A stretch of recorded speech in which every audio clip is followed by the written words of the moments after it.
কারণেই আমার ভাই সাজিদকে হত্যা করা হয়েছে। আমার ভাইয়ের মৃত্যু কোনো স্বাভাবিক মৃত্যু ছিল না। আমার বন্ধুর মৃত্যু একটি হত্যাকাণ্ড, একটি সুপরিকল্পিত হত্যাকাণ্ড। এটা যে হত্যাকাণ্ড এটা বলতে আমার আর কোনো দ্বিধা নেই, আমার আর কোনো সংকোচ নেই। এই প্রশাসন যদি এই হত্যাকাণ্ডের সুষ্ঠু তদন্ত করতে না পারে, এই প্রশাসন একটি পঙ্গু প্রশাসন হিসেবে নিজেদেরকে প্রমাণ করবে। আমরা জুলাইয়ের গণ অভ্যুত্থানে একটি পঙ্গু প্রশাসনকে দেখেছি, যারা ছাত্রদের উপর হামলা, যারা নিপীড়ন নির্যাতনের বিপক্ষে চুপ ছিল, তারা কোনো শব্দ করেনি, তারা কোনো প্রতিবাদ জানায়নি। এবারও যদি এই প্রশাসন কোনো শব্দ না করে, কোনো প্রতিবাদ না জানায়, নিজেদের অপরাধতা স্বীকার না করে এই হত্যাকাণ্ডের বিচার করতে তারা যদি ব্যর্থ হয়, তাহলে এই প্রশাসন নিজেদেরকে পঙ্গু প্রশাসন হিসেবে প্রমাণ করবে। আমরা ফরেনসিক রিপোর্ট পেয়েছি, এতে আমরা স্পষ্টভাবে জানতে পেরেছি সাজিদকে রাত 3:30টার মধ্যে শ্বাসরোধ করে মেরে ফেলা হয়েছে।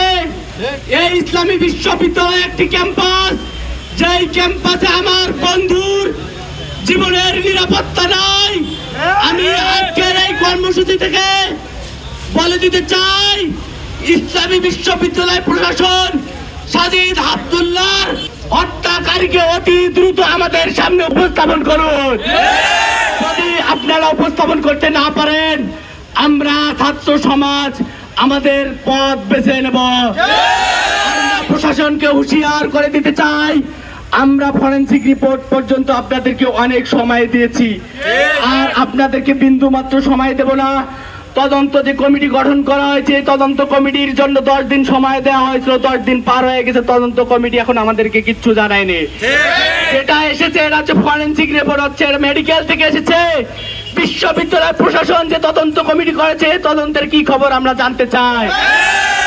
আমরা সাজিদ আব্দুল্লাহ হত্যার বিচারে আল কোরআন এন্ড ইসলামিক স্টাডিজ বিভাগের নেতৃত্বে দুর্বার আন্দোলন করে তুলব ইনশাআল্লাহ। সাজিদকে যারা হত্যা করেছে, নির্মমভাবে হত্যা করেছে, সাজিদের মায়ের চোখের কান্না যারা ঝরিয়েছে, নয়নমণি যারা ছিনিয়ে নিয়েছে, তাদের অতি দ্রুত বিচার বিভাগীয় তদন্ত কমিটির মাধ্যমে তদন্ত করে, খুনিদের চিহ্নিত করে, সুষ্ঠু তদন্ত করে, খুনিদের চিহ্নিত করে বিচারের আওতায় নিয়ে আসতে হবে। দীপ্ত কণ্ঠে বলতে চাই, আল কোরআন বিভাগের নেতৃত্বে সাজিদ হত্যার বিচার এবং সুষ্ঠু তদন্ত নিশ্চিত করা পর্যন্ত আমরা মাঠে নেমেছি, আমরা মাঠ থেকে উঠবো না, উঠবো না, উঠবো না।